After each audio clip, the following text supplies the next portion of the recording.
Chapter 3, War on Consciousness, How to Deal with the Soul's Predator, from Fierce Feminine Rising. Heal from predatory relationships and recenter your personal power, by Anaya Sophia. If you think the human psyche is composed primarily of decency and light, you might want to skip this chapter. For here we shall plunge into a reality that is difficult to comprehend, the world of evil. As terrifying and unacceptable as it might seem, we must realize that there are predators out there and within us that are anti-life and full of darkness. Here's how Jungarian analyst Heidi Kolb explains it in her blog post about the Bluebeard fairy tale. There is an innate predator and killer in your psyche, a psychic force that cannot be rehabilitated, a psychic force that does not transform. The challenge with all archetypal energies is to learn how to relate to them without being overtaken. For the feminine psyche, which always wants to connect and relate, this anti-life force is probably the most difficult one to come to terms with. It is too much for an individual psyche to digest. I truly believe this is precisely what the fierce feminine gives us, the courage and steadfastness to endure what we must endure to become free.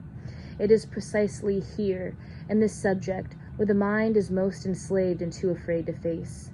Heidi goes on to say that the mythical imagination has always produced images and stories of this psychic reality. The Tale of Bluebeard is one of them.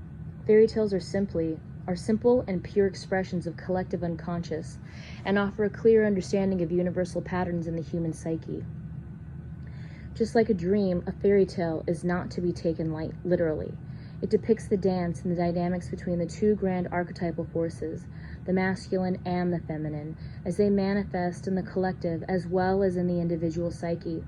Both dreams and fairy tales can be a roadmap to discern an attitude that will allow, in fairy tale terms, for the princess to get her prince, and in Jungarian language for the union of opposites and the sacred marriage of the masculine and feminine within one's soul. The Story of Bluebird. This is the story of Bluebird, as told by Jessica Davidson on her blog. Once there was a man with a strange blue beard who, as luck would have it, was called Bluebeard. It was said he was a failed magician, but he didn't like to talk about it. Instead, he concentrated all his efforts on procuring a new wife and courted 3 sisters at the same time. He took them on a lavish picnic and impressed them with the tales of his exploits, but 2 of the sisters grew suspicious. They couldn't deal with his strange Bluebeard and rejected his advances. Undeterred, Bluebeard persuaded the youngest sister to marry him. She lived with him at his castle in the woods, and one day he had to leave on business. Bluebeard told his wife she could do whatever she wanted while he was away and handed her an enormous bundle of keys. She was free to go into any room she liked except for one. He showed her the forbidden key, which was the smallest of them all, and then he rode off into the woods.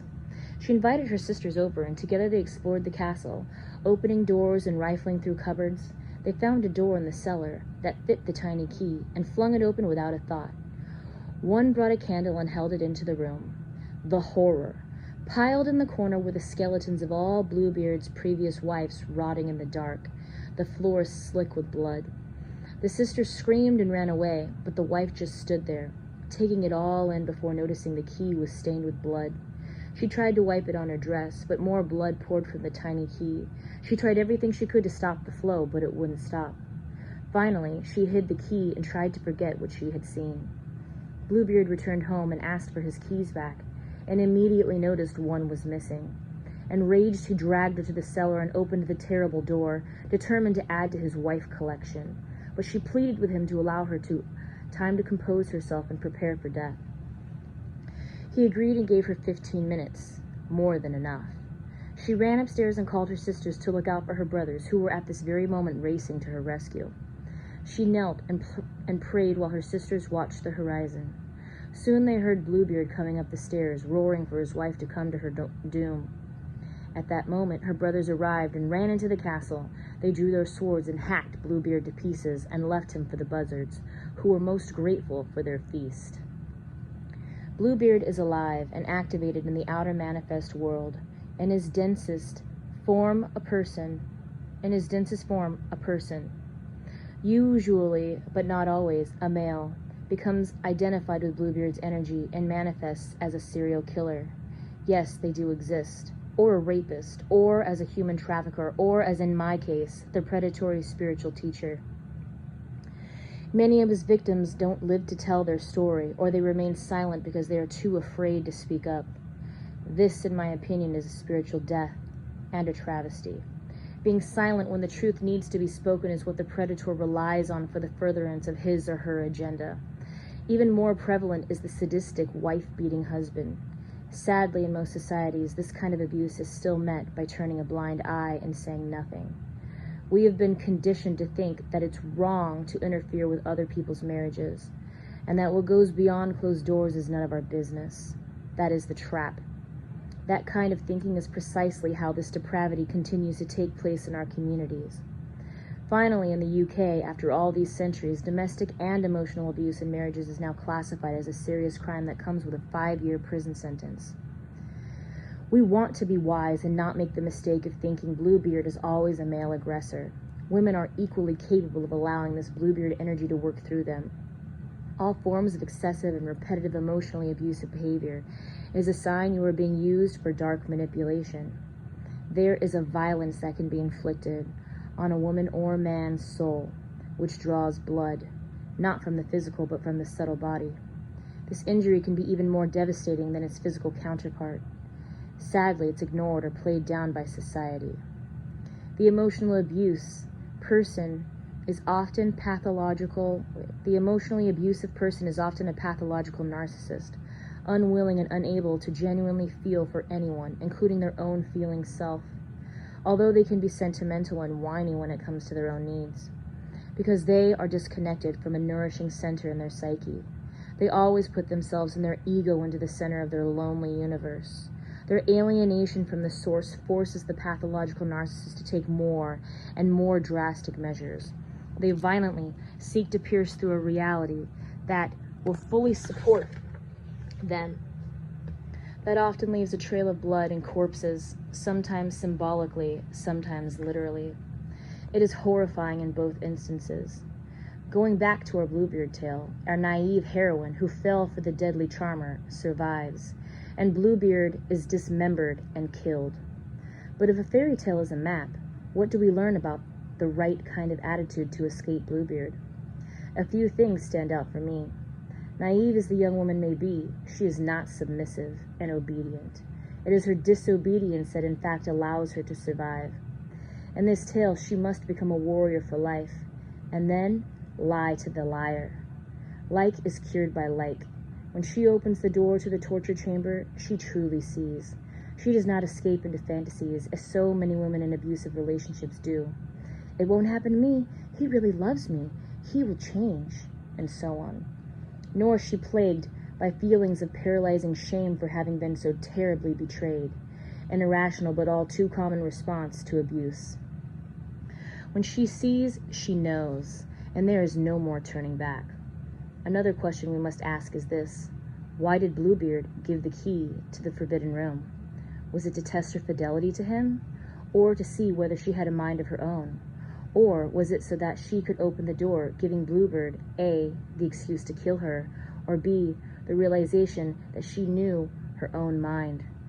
These are fascinating contemplations to feel into, and if you've already met a Bluebeard, then these are questions you must answer.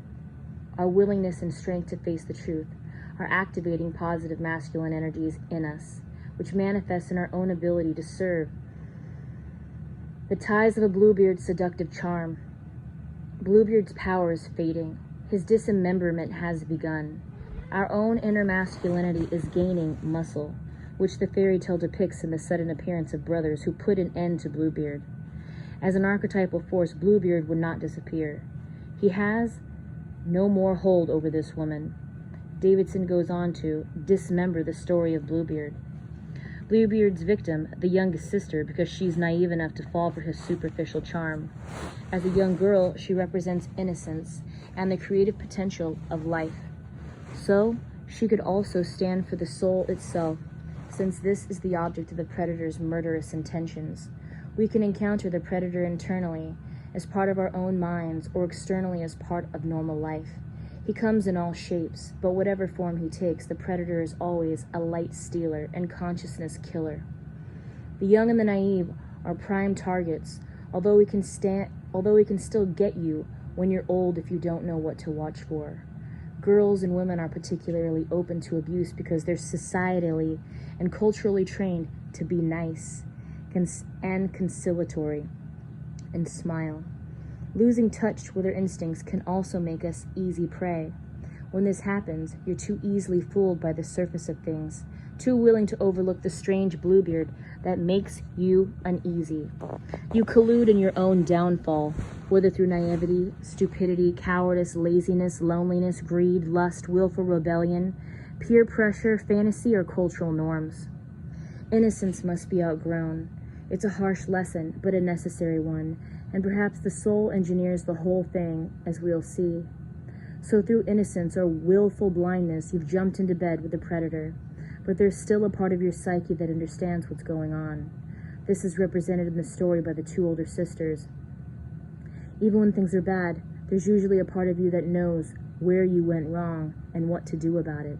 So the sisters in this tale stand for consciousness or knowledge. Freedom to know. Bluebeard tells his wife that she is free to do whatever she wants, except for one thing: she cannot know the truth. The predator always tries to make your life smaller so he can take your light or consciousness for himself. The key is the way out. It represents permission to self-knowledge, but here's the thing. Bluebeard is the one who hands over the key. If he didn't want her to open the door, why give her the key? Perhaps it's a test of loyalty. Perhaps he's setting her up to fail. But it's more likely that he knows she'll open the door. He secretly wants her to open the door. After all, if she doesn't open it, he can't kill her and take her light soul. This is a clue that you can't awaken to full self-knowledge without a confrontation with the predator. Not only do you collude in your own abduction by the darkness, but the darkness contains the key to your awakening. The predator doesn't want you to be conscious or know who you truly are. He doesn't want you to be awakened, but he gives you the key anyway. If you obey the predator and refuse to use the key, you choose death. But using the key opens you to the secrets of the psyche, all the dead bodies. Perhaps it would be better not to see those terrible things, to stay asleep and not know the truth. If self-knowledge means death and destruction, then unconsciousness seems preferable. But this is an important initiation, a spiritual rite of passage to gain sovereignty over your own mind and soul. To refuse it is to refuse to live. The door represents a psychic barrier that stands between you and self-knowledge. Every time you refuse to think for yourself, you keep the door firmly closed and collude with the predator. The destruction of the room represents all the things you've killed in your attempt to be nice. Hopes, dreams, desires, intuitions, potentials. The blood on the key represents your creative juices, your life force leaking away through lack of use, denial, or self-destructiveness. The blood pours over the dress, which represents the persona. This means you can't hide what you've learned. The truth is out. Now you know the predator is out to get you, and you've got a fight on your hands. The predator wants to kill the creative feminine side of the psyche, the part from which all new life arises. This part of the soul is buried deep. It knows the way forward, knows what you need to grow and live a full life. This is where your best insights and potentials come from. But to reach them, you must go into the darkness. But that means you also have to deal with the destruction you find there. In other words, you must accept the darkness and not turn away from it. You must be willing to face it. That doesn't mean letting the predator have his wicked way with you. It means getting smart. The bones of the dead wives represent the soul, the hardest part of the psyche to destroy. Their flesh may have rotted away, but the bones are still there. Like we see on the Death Tarot card, the destruction is a blessing in disguise and rebirth is on its way. This means the situation isn't hopeless. There's life in these old bones yet.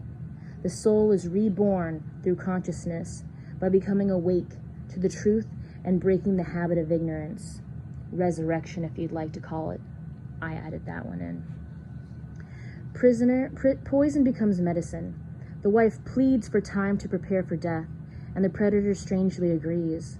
This is an important point in the story, even if it doesn't quite make sense. She's buying time to call for help. And you can do that too when confronted by the predator. He tends to pop up whenever you move forward or gain consciousness, when things are going well or you're feeling positive. The predator rises up and tries to stop you by killing off the new awareness.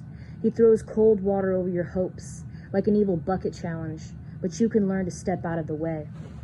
The wife calls to her brothers, who ride to the rescue. The brothers represent the part of the psyche that's ready to fight and kill the predator.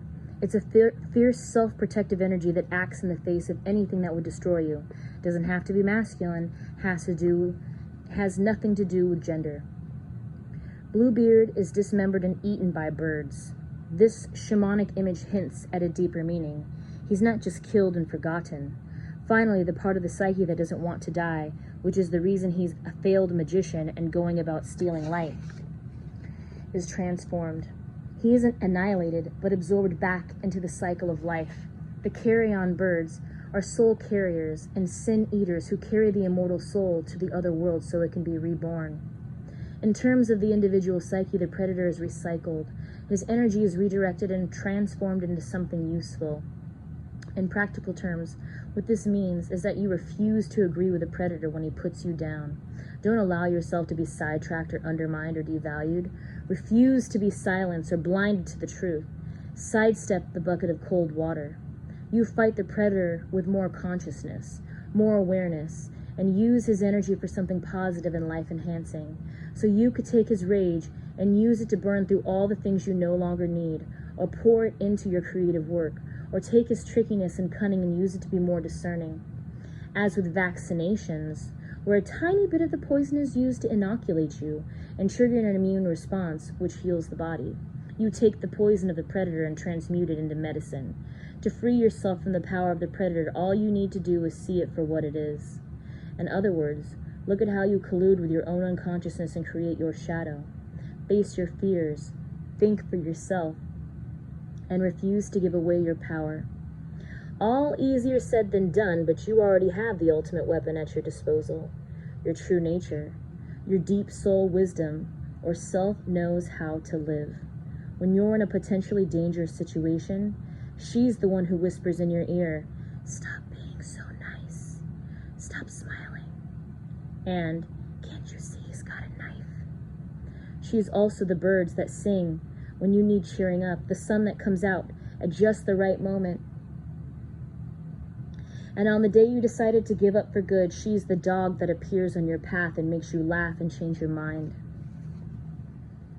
Archons, the forces of anti-awakening. The Archons are known as the rulers, servants, or influential powers of the dark agenda. According to the Gnostic Gospel of Philip, the Archons' main objective is to keep humans ignorant of their divine origins beyond the physical universe. They are the 7 great influences that make up the 7 deadly sins whose transgressions are fatal to our spiritual progress. Let me say this again. Whose transgressions are fatal to our spiritual progress? Many in the New Age will say that these astral creatures do not exist, that they are figment of our imaginations. This, my beloved friends, is not true.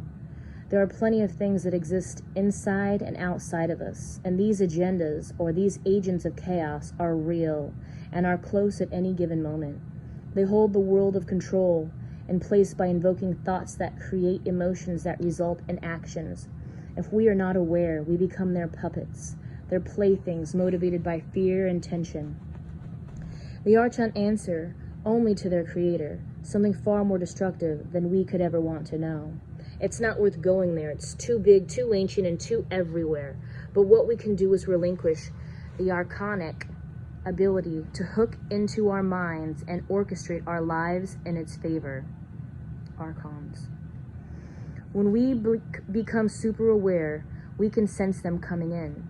I personally can smell them with my inner nose. There is an uneasy aroma of artificial tendencies, a field of anti-love, anti-life, and cruel intention. Like the deja vu scene in The Matrix, we notice a glitch in our awareness, a hunch that something is not right, and lo and behold, they will start suggesting unnatural things to you inside your head.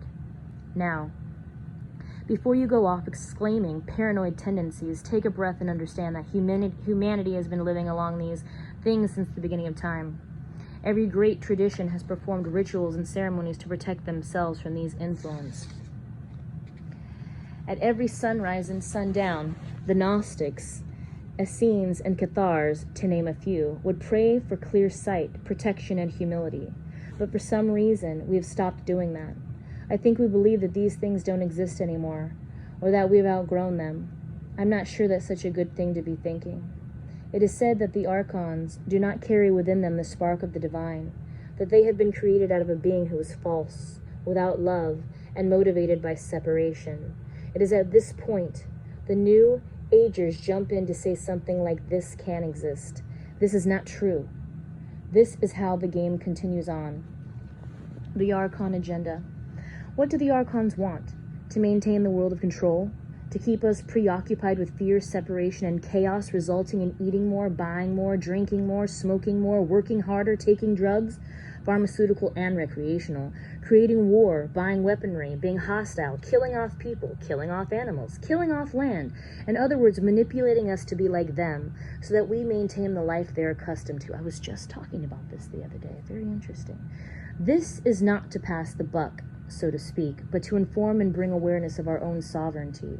It's so vital for us to be aware of our breath and to check in with ourselves regularly when we make choices by asking ourselves, am I fully behind what I'm saying? Is this me speaking? Is this my choice?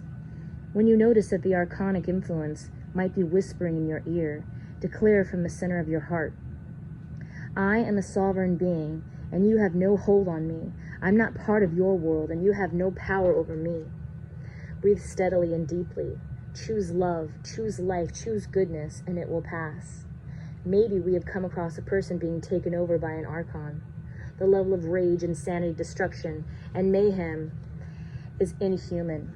Personally, I see this in some of our leaders. The level of war that can come through this kind of person does not reflect the emotional capacity that a human being is wired for.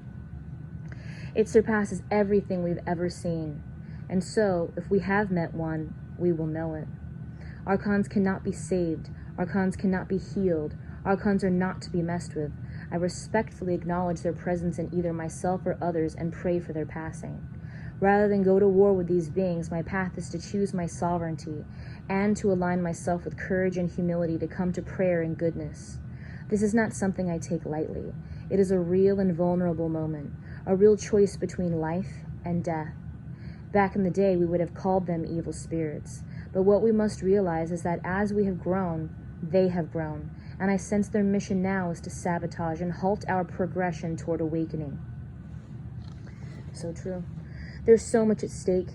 Humans are a powerful workforce, generating much energy, money, creativity, art, innovation, and emotional currency.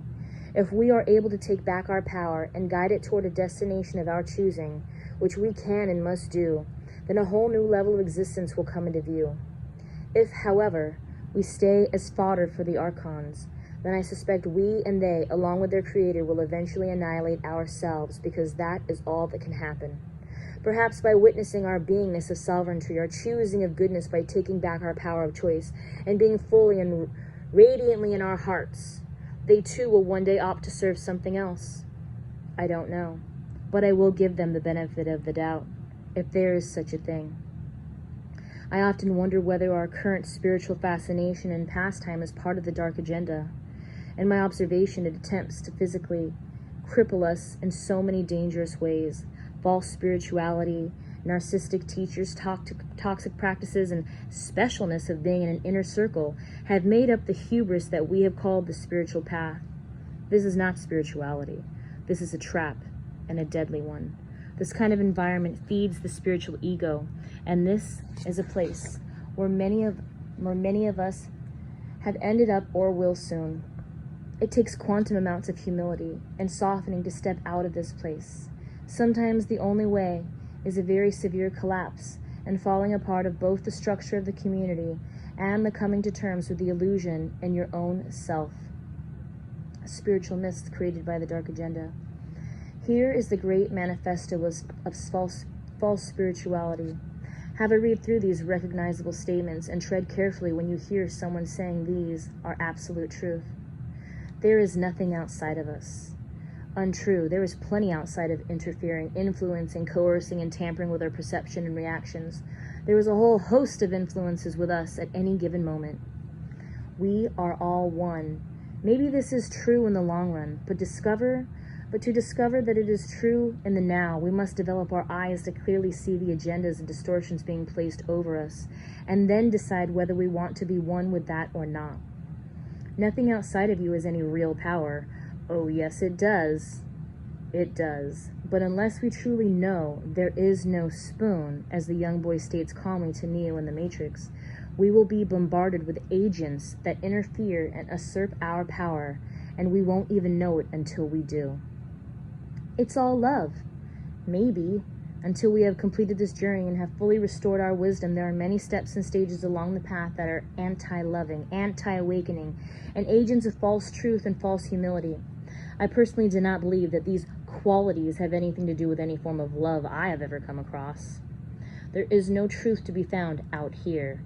I disagree. I believe the biggest threat to the dark agenda is people gathering and sharing information and healing and awakening modalities and exchanging natural and sustaining ideas. I believe that truth can be shared among people through the interaction and communication.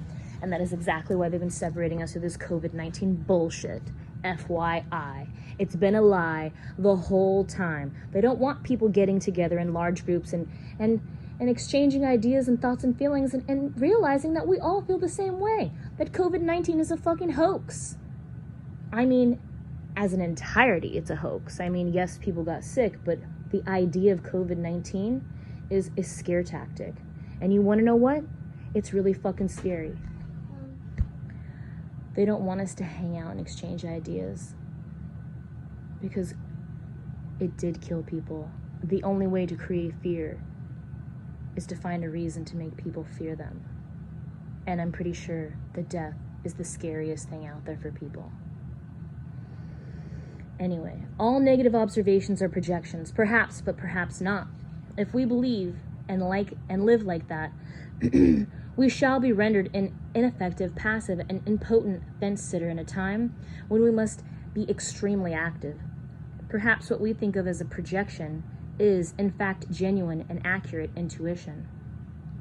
To turn our back on that innate gift, as the New Age suggests, is to relinquish our deeper knowing and psychic navigational skills. So fully heal, you should leave your partner. If our partner is not abusing us in any way, perhaps the greater truth would be to fully heal, stay with your partner. You need to leave your friends and family behind. Red flag warning, we are most likely being coerced into an isolating situation where we are going to slowly be broken down. Well, that's exactly what's been happening.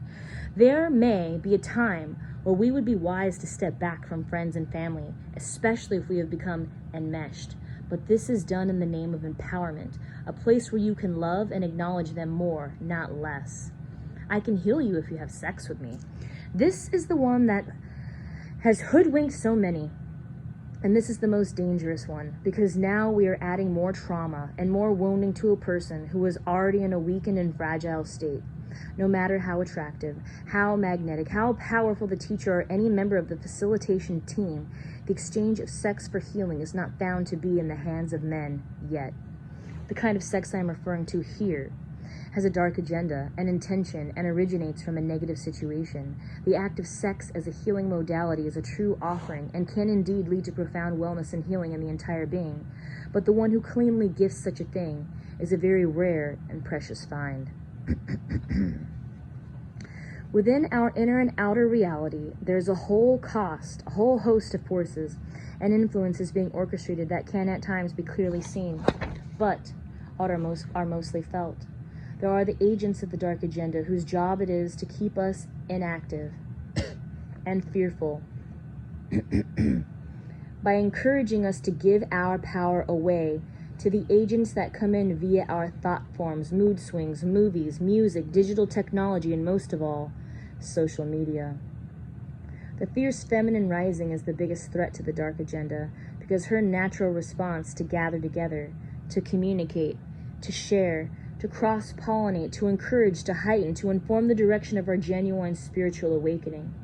If the people gather and regain their inner knowing, the dark agenda will crumble. Why? Because we will see the wool before it gets pulled over our eyes. We will hear the motive and agenda before the words get spoken. And we will feel the presence of a dark atmosphere and not be afraid of it anymore. Instead, we will challenge its assumed authority and pull the plug on its limited hold over us. However, this will never happen if we do not come together and share our knowledge openly without assuming hierarchy. And no good can come if only the world of humans is being considered. Questions we must ask. If we are to survive the initiation of meeting the Archons and Bluebeards of this world, then we must ask the kind of questions that cause the secret doors of the psyche to open. Take out a pen and paper now and answer the following questions. Have you ever met an Archon or a Bluebird? At what point did you start to collude with your own downfall? At what point did you say, maybe his beard isn't really that blue, or surely we won't go that far? What was in it for you personally? Riches, status, sex? Did you secretly know what was going on in some ways, invoke it? Was there a dream where you chose the dark man? Did you know at some stage of life you would have to face this ordeal? If yes, why were you made aware of this? And what was the awareness doing as you lived it? Bluebeard questions, did you realize you were given a key? Did you feel he wanted to test your fidelity or have a reason to kill you and take your light? Where do you think that door is, and what might lie behind it? When did you notice that the key was bleeding and falling on your dress? Could you hear the voices of your two older sisters? What were they telling you? What did you do while you had your 15 minutes to pray? When the poison turns into medicine, what will it be used for? Who or what were the older brothers? Archon questions. Why have you been made aware of archonic influence? What are they afraid you will discover? How can you make regular contact with a part of you? Are you able to identify the kinds of scenarios they show up in? What emotions do they conjure inside of you? What fortifying attitude could you take to halter their influence over you? What ways can you identify them? What does the true self say to you? The one that is free from archonic interference.